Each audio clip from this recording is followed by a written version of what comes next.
Então ele falou que ele desejava outras mulheres. E eu falei assim: pode ter, querido, a mulher que você quiser.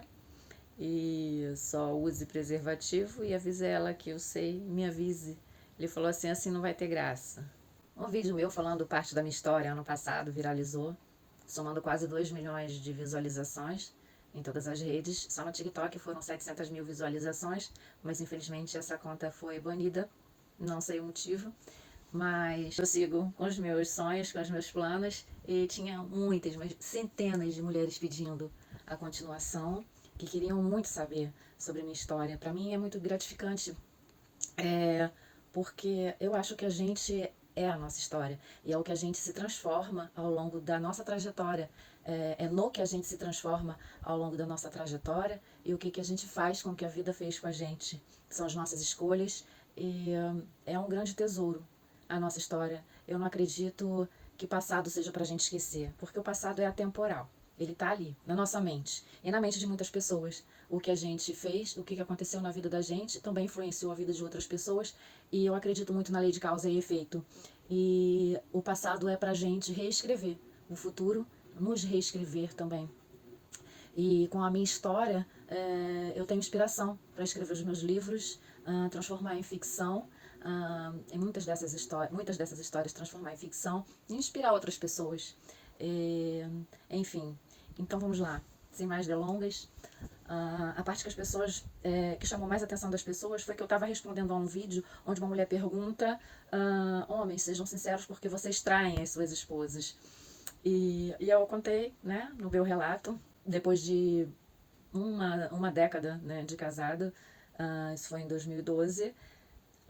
Eu falei pro meu excelentíssimo, né, que ele poderia ter a mulher que ele quisesse, porque ele já não comparecia, né? Estava ainda concluindo a faculdade, concluindo a graduação, a gente passando muito sufoco, aos trancos e barrancos para ele poder fazer a faculdade, e eu fiquei com a responsabilidade, e não me arrependo até hoje de ter ficado com a responsabilidade de ficar com a minha filha, e que hoje tem 18 anos, e então ele estava se investindo em si mesmo, bem egoisticamente, e e pra mim, casamento era pra vida toda, era aquela coisa eterna, né? Até que o chifre nos separe.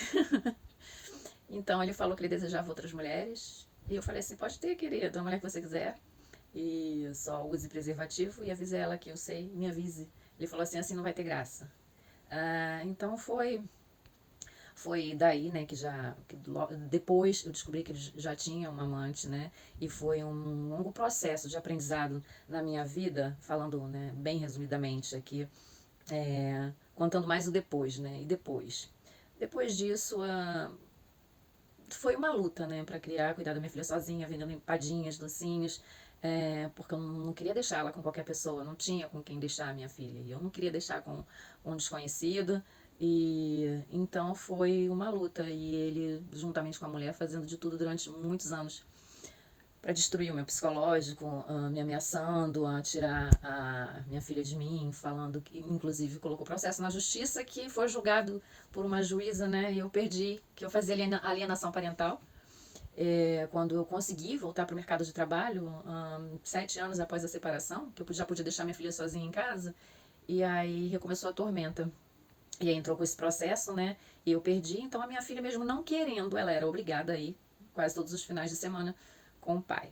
E quando ela era pequenininha, a gente se separou, ele levava ela forçado e eu não tinha muito conhecimento, não conseguia, não tinha acesso a informações com advogados para saber dos meus direitos, né? Que ali que começou a minha luta mesmo de conhecer os direitos de mães separadas, de mãe solo, não tinha muita coisa na internet, né? 2013. E então ele falava que eu ia perder a guarda dela se eu não deixasse ela ir com ele. Então ela ia forçada, chorando. E aí depois de grande, ela passou por isso também, mesmo sem querer ir, ela ia. Então foi isso, gente.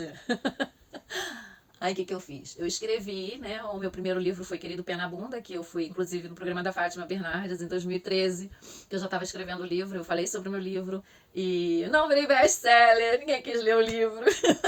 Todo mundo queria de graça, né? É uma coisa que acontece, um fenômeno que acontece no Brasil, que eu não entendo, que as pessoas...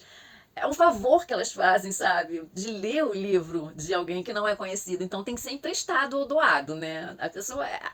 Elas acham uma afronta ter que gastar o precioso dinheiro com um livro de alguém que não é famoso, entendeu? Então, assim, é uma coisa só no Brasil, né?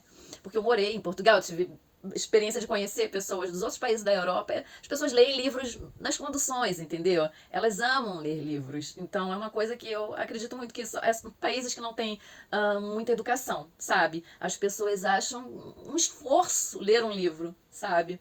Enfim. Então, lancei esse livro em 2015 pela Chiado Editora. Mas, assim, para mim foi um grande acontecimento, sabe? Me tornar imortal. A minha história vai estar lá, né? O resto da vida. E depois demorei anos para ter inspiração. Foi muita luta, né? Para eu continuar escrevendo. E voltei a escrever em 2000, final de 2023. E agora tem a minha saga Revérbera. E o primeiro livro é Precisa Ser uma Assassina, que já está terminado. Já está disponível para compra. E então é isso, gente. Essa é uma pequena parte, bem, mas bem resumida, da história. A vida continua, sabe? E o mais legal. Teve até uma menina na época, uma desquerida, que falou: escrever sobre o pé na bunda, mas quem não levou um pé na bunda? Para quem escreveu o livro? Inclusive, eu que puxei essa febre do livro dos queridos. Querido isso, querido aquilo. O primeiro livro com querido fui eu, né? Dei inspiração para muitas outras mulheres e eu acho que a vida é isso. Não foi eu que viralizei, foram outras queridas. Outros queridos escritores. Mas eu acredito que um dia vai chegar a minha vez, porque o que eu mais gosto de fazer nesta vida é escrever, é criar. Não é escrever, é criar histórias. E eu quero que as pessoas embarquem nas minhas loucuras, nos meus devaneios, nas minhas ficções e se apaixonem. E queiram saber, mas e depois o que acontece? Tá, mas e aconteceu? Morreu? O que aconteceu? Acessou outra realidade? O que fez na outra realidade paralela? Entendeu, gente? É isso. Então, agradeço a tudo que aconteceu na minha vida, a todos os desqueridos e queridos que passaram pela minha vida, porque eles contribuíram para que eu me tornasse a pessoa que eu estou me tornando a cada dia.